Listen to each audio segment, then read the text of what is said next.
Right then, that's good, right? That was great. Because Bit of treble, bit of bass. I didn't realize there was a tuner built in. You know, in the 3 weeks that we're here that I actually look at the instruments that I've been playing. oh, hi there, you're also here. Oh, I didn't see them. They're here. Hi. How long have you been watching? What did you catch? You might need to edit a little bit. We were talking about them, and that their ears might have been burning. Definitely didn't. You're going to cut all this out.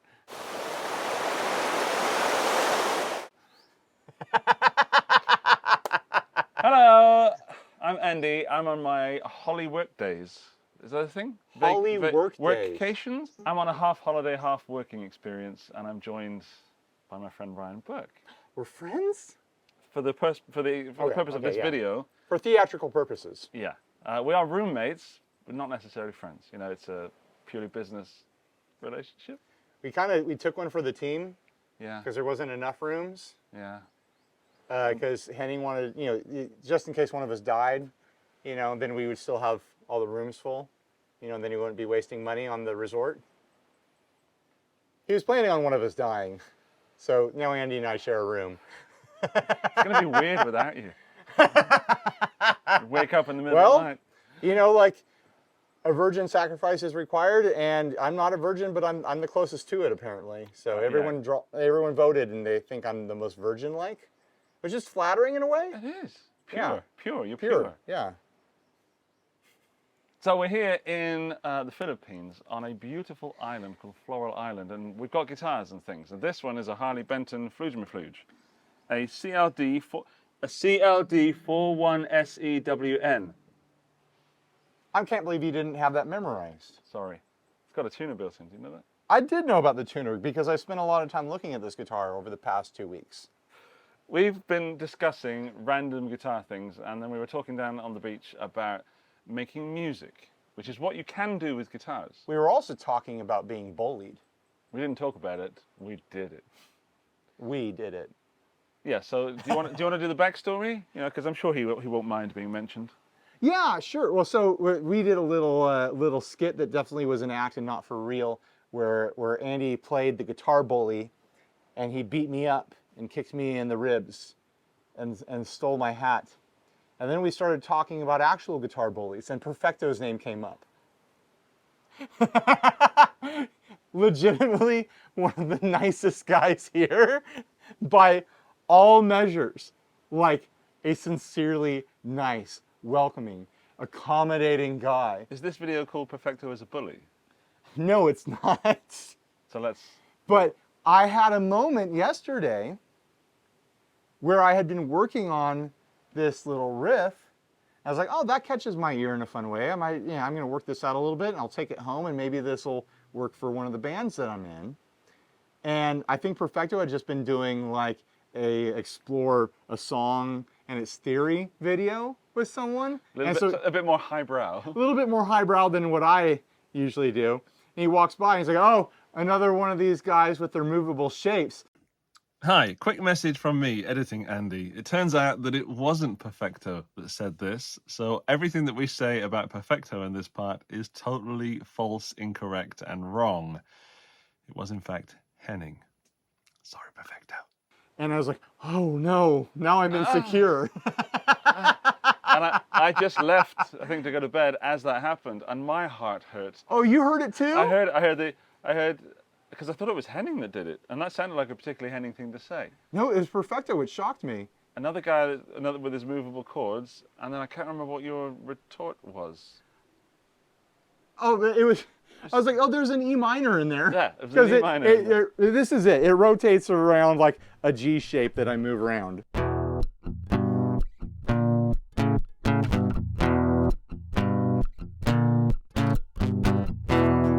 So it's just something that caught my ear. And I'm like, I could build off of that. That's a start to something. I like the groove of it. It's quite B-52s. It is. I feel a little bit of There's a bit of Presidents in there. Yeah? There really is. There really is. First album Presidents. Yeah, yeah.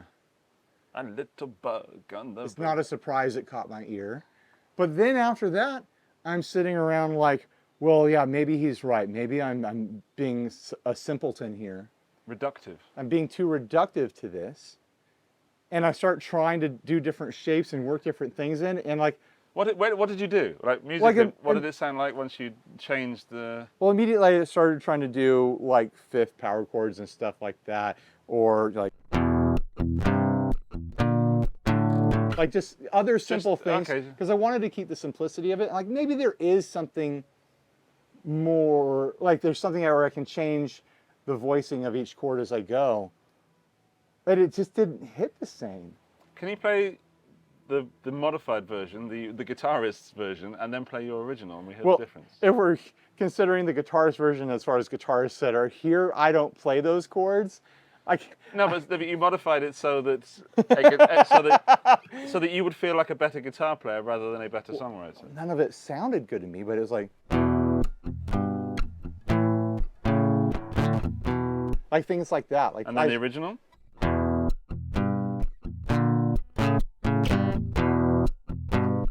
It's great. It catches my ear, and that's when I left. I thought, groovy. Right, and somehow we came up with the idea, like, let's go shoot a video. Let's call it "Don't Make Music for Guitarists." Yeah, so let's reach our point, right? Right. Music is there a point? Well, there doesn't need to be. I think we've already made it, right? Is that recording? I don't see a red dot on the screen. Yeah, it's recording. Okay, It says record right there. That would have been fun. That was a close-up. There's a red light right there. Oh, okay, that's the red light. I always look for it on the screen. Okay, sorry. I interrupted your train of thought. We kind of proven our point. Like, you were creative, you were open, you were childlike, and I was playing with, Colin and I just did a video for his first video on the island. We were like, so often we play with these. Yeah. Instead of playing with these and I this. said exactly the same thing, and my into this is that when I sometimes make videos and tracks for the channel, I think that sounds really nice musically, but there's another 3 strings here that I could use. Right. It's not showy enough. No. And that riff that you played instantly grabbed my ear, and it is all those bands that there's even Nirvana in there. There's all these bands that I enjoy. The reason I picked up guitar. But I can understand why someone who can play phenomenally and also harness that power and understand it might think that's a little bit too basic. Right. And they're right. It is very basic. And it would be fun if Perfecto was here. We could hand him the guitar and be like, how would you reinterpret this? And he would probably do something brilliant that would... It would disprove everything we've just said. Just make our stomachs hurt. But there is a group of people out there, maybe you're one of them, that heard that and thought, yeah, that's my jam. Right. And also, like, it's just the beginning of something. I'll probably take that home and be like, there's nothing here, or it's too, it sounds too much like other things, or I can't find anything to build off of it, and I'll abandon it. But that's how I always start my songs, is something like that. Something simple, something that catches my ear, and then build from there. That's my working process. I have, and I'm sure I speak for many when I say I have hours of recordings of just riffs like that. Right. That never go anywhere. Yeah. But you should take that somewhere. You have to fail fast, right, guys? Yeah. That's what all the inspirational books, that all the hustlers What was read. it you said to me the other day that you thought you misquoted from Picasso? Oh. Inspiration? Let inspiration find you working. Yeah. Something like that. It's somewhere in that. It probably wasn't even Picasso. Everyone says Picasso said everything. He probably didn't. My friend Jim. Yeah. Good old Jim said this. Jim. But he said Picasso said it. But I know that was a Jim quote. I'll put my 10 pence in and say that... None the richer? Yeah. That's 6 pence. Oh, that's right. Darn it. Good songs. Yeah, good songs. Good song, the one that I know. I'm really sorry if you're watching. Good song. It's better to create something that's terrible than to not create anything at all. Yes. To sit there and do nothing. Or buy gear, buy guitars, buy all this stuff, and not actually do anything with it, which I'm super guilty of. And then at one moment, if you were happy for those 5 seconds or 30 seconds or 5 minutes, and that's all that happens with that riff song thing, then you've filled your life with those moments of happiness. Right. And you've created it. You can't sit down and like have a masterpiece fall out of you. No. I can't. No, I couldn't. don't think I've never had that experience of like sit down and something falls out of me like there it is, that's the song. Like everything has been just toiling and sweat and frustration. It has happened to me. I've done a few things where it's just fallen out and I never changed it. Then I wondered if the song was good enough and maybe I should have spent some more time on it. But most of my songs have been through, okay, there's a chord progression, there's a lyric idea, there's a melody that fits, and then just going straight from the top many, many times and going through it until I think it's finished. A lot of my process is getting together with the band. Like here's my sketch, and then I listen to how they're playing it and where they're playing off of it. I'm like, oh, okay, that's something that wasn't in my head when I did it, but that works really great there, and we start building blocking it. You know, I drop the pick. I'm not picking that up. Not around you. I'm not good at taking a song idea to a bunch of people that I love and respect and then letting them play with it, even though I know the result will be better. So you need to have it completed first. I need to have at least a completed version, and then I said, this is my idea, but then they'll do what you've just said, and they'll change it slightly, or they'll put their own little spin on it, their own little flavors. No, if I'm ever in a band that blows up, it's gonna have to be equal shares on the writing, because I definitely don't bring in more than you know my even cut of everything. I show up with a sketch, but then they bust out the paints. You know. I did that in one of my bands that was the biggest band of my career and had a chance, and then I felt hard done by because I did do most of the work. Right. But I wasn't making music for guitarists. I was making music to try and hit the charts. Right. Well, here's the thing. Let's talk about music for guitarists. Let's. Because there's a lot of people here. And I'm not trying to diss on them at all. They're extremely talented. They love music for guitarists. They play towards music for guitarists. It's like music that's going to be, oh, here's all the gymnastics that guitarists care about. Here's all the concepts that musicians are excited by. And the pop aspect of music, the hook aspect of music, is sometimes in the background. Yeah. I'm not saying they neglect it. I'm saying it's not their first concern. You know, if you are making music for an audience, you do have to consider that most of them are not musicians. And they can still be impressed by the fireworks of your finger gymnastics and stuff, but you still, those finger gymnastics still have to lead to a place that is exciting and interesting to an everyday person's ear. Yeah, I went to a Steve Vai concert in the past few months, and nothing he's ever done, apart from Crossroads, the movie, has ever touched me in my heart. And that's where the bands that I love, they either touch me at a point in my life, like, he's exciting. Like the Presidents. He's exciting to listen to. Yeah, he didn't come anywhere near that thing that drives me for music. Right, right. I went to his show, and my whole aspect changed. He made me cry. Really? I cried. He did this piece, and I'm not actually sure what it is, but it was a video of this baby in utero, and this baby was forming and growing, and the music was the perfect... Wasn't that the Massive Attack video? Yeah, it was similar to this. Okay. But then it comes out at the end, and spoilers. Steve Vai, so unoriginal. Yeah, it was called Teardrop. Wow. And then he came out and it had Steve's face on it. It was funny. The baby had Steve's face? Yeah. Okay, all right. That wasn't in the Massive Attack video. But that moment changed. I still don't appreciate Steve Vai for what he is.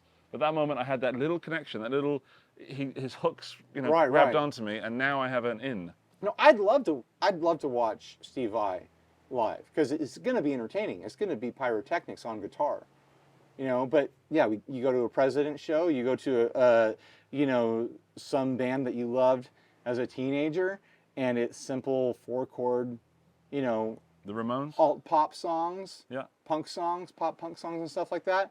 And all of a sudden, it's like you feel like you're in the band, you're singing along. Because it's accessible, it's easy, Right. It's easy to get into, and that's.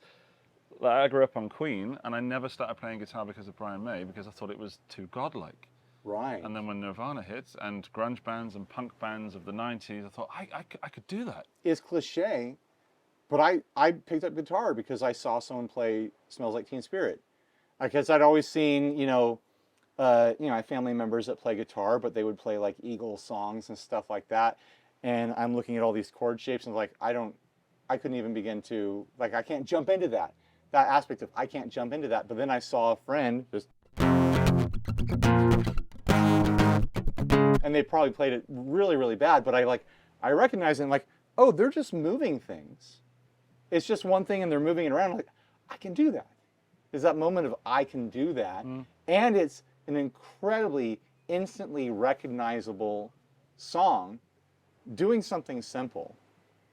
And maybe it's just our generation that had the benefit of very simple rock songs that we could grab onto, just, you know, the power chord era of the 90s. You know? The way to talk about Kurt for a moment wasn't even the way he played. Like Steve Vai and Kurt are on polar opposites, but I put them in the same group of guitar gods because the way Kurt Cobain played guitar, and not just even as a songwriter, but the aggression and the rhythm, and there's even there's so much emotion. Yeah, emotion.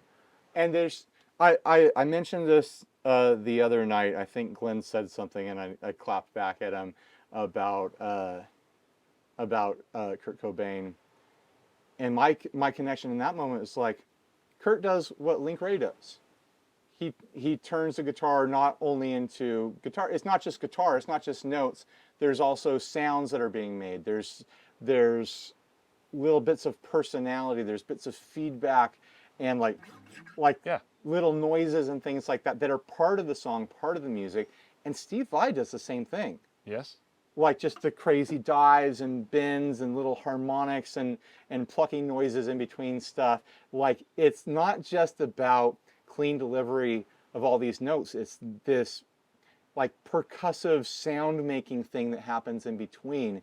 And you find that in your very simple players like your Kurts and your Rays, all the way up to your extremely technical but extremely expressive players like your Vais and your Satrianis and stuff like that. One of the tests I do when I'm testing distortion pedals or guitars through a rig that I know is I do the from Teen Spirit, and I want to know if it gives me that high pitch, that real grating sound. And if it doesn't do that, then I know the guitar's slightly dead to me. Throw it away, get a new one. Whereas I know that would also lend itself to a different style of music. Right. But to me, and I'll still review it positively because it just doesn't do the thing that I deeply adore. Right. I mean, that's a whole other video. Yeah, of course. Like saying whether or not gear is good or not, even if it doesn't tickle our particular fancies. How much would you pay for this guitar? That's an inside joke from a conversation last night. Well, I wouldn't have to pay any more than $399.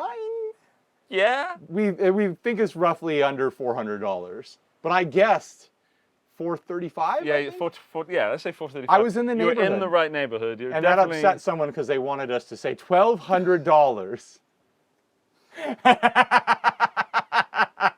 But that player also must have had some $1,200 guitars that were bad. Whereas if we have a $400 guitar that is good. This is a whole other video now. Yeah, but we're gonna stop there. We'll just say thanks to Colin got all the people. An incredibly nuanced comment from someone that's exactly on that topic. Go for it. And the person was like, it's almost like you could rank something that's budget at a 5 out of 5 for its price point, and then pick something up that's extremely expensive and give it a 4 out of 5 for its price point, and both ratings are true. That guy gets it. That guy gets it. And we all cheered and clapped for this commenter that Colin got. It's like, finally, someone who understands like the basic thing that's going on here. You know? My Squire would kick that Gibson's ass. Yeah, of course it would, because you have it, and it's cheap, and it's probably fantastic. That Squire is a 5 out of 5 Squire. Yeah. The value of this video, you've had like 5 videos in one. It's like a Steve Vai song. It is. If you don't like it, wait a minute. It'll change. This is so much more efficient as well than recording 5 different videos. Every Steve Vai song is an album. It's just little songs. That's a good band name. That's a long band name. Every But I Steve like Vai it. song is an album. And it's in no way related to Steve Vai's music. Okay, And it's a punk band that records songs that are maximum 2 minutes long. That's a long punk song. I've been to punk shows where the bands play like 30-second songs. 18-second songs. 18-second yeah, songs. short. Oh, I've never heard 18. I've heard 30. You ever heard the Locusts? No. Go look up the Locusts. You go look up the Locusts. You go look at the Locusts. And also look up this Harley Benton guitar on the links in the video description. Totally related to the Locusts. And also all the other sponsors of this event. There's a hashtag 42GIONE, right? Easy to remember, rolls off the tongue. Blech. It's not hard to conceptualize why it's called that. It's just the hashtag. Instantly, like, memorable, you know? That's it. 42GIONE. You did the same thing where you nearly went GS, right? Right. I did the same. My brain is slightly in front of my mouth. Slightly sometimes, yeah. There'll be some sponsor cards here right now. Stay for those because they helped bring you this content. They're incredibly entertaining. They are. Don't click off for the sponsor cards. There's going to be an after credit scene where you find out what's going to happen in the next 5 movies. You won't believe the hint we're going to give you.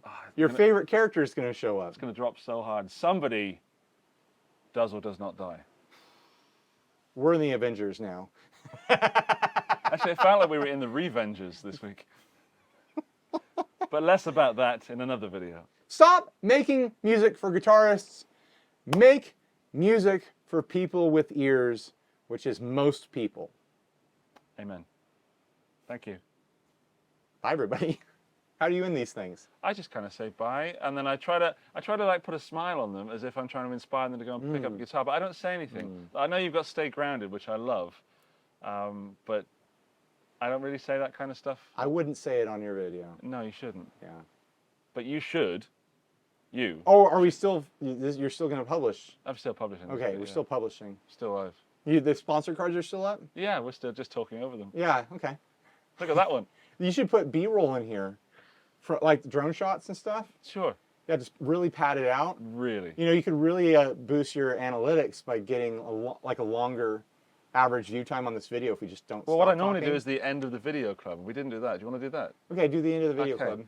Congratulations, you've reached the end of the video club, and to prove that you are a member of this prestigious elite, when you leave your comment down below telling us what you think about making music for guitarists or not, also include the phrase Bone-in meatballs. bone in meatballs, and that'll prove to me that you saw this part of the video. It'll make us laugh, and also the YouTube gods will rain their happiness merrily down upon us. It won't confuse the algorithm at all. Enjoy all the ads you get after that. Facebook's gonna love you. Bye! Sayonara. Hi, welcome to two guys who don't know how to end a video. Especially don't know how to start.